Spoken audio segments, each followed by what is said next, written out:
10.2.2.199/26. So our starter here is a /26.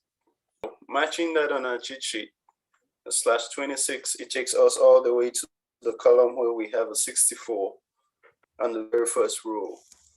So we have a 64.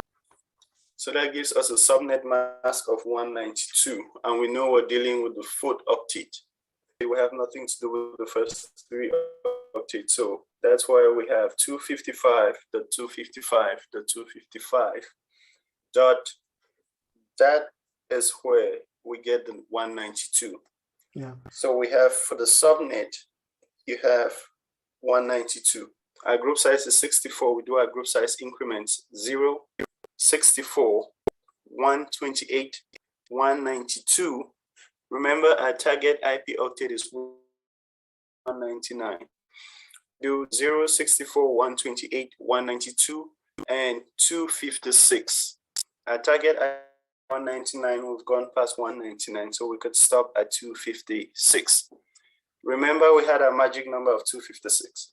So you expect, since we've gone past 99, you can go ahead and write the network ID, which is the ID of the beginning subnet, which is the, once you do your group size increment, is the one before, is the one equal or before to the target IP. So in this case, we have 192. So you have 10.2.2.192.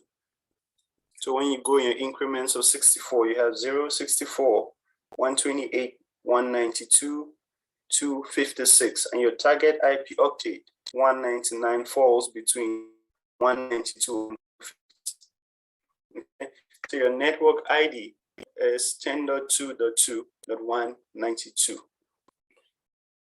You have your first port, which is your network ID plus 1. So you just 1 to this, you get 10.2.2.193. You have your next network IP. So after you do the increments, you have your 199, your target octet falls between 192 and 256. This is where the trick comes in. Your 256 is supposed to be your next network. So if you're supposed to write your next network as 10, since you have 256 when you write the increments, as 10.2.2.256. But the thing is, you cannot write it like this. You cannot put 256 in an octet. So what happens in this case? This automatically, or this changes the next octet by a size of 1.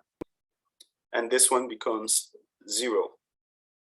So instead of having this, which you cannot do, you have, it becomes 10.2. We had 2 here for the 3rd octet, but we had 256. So this, the 3rd octet increases by 1, and the corresponding 4th octet becomes 0. So you have 10.2.3.0.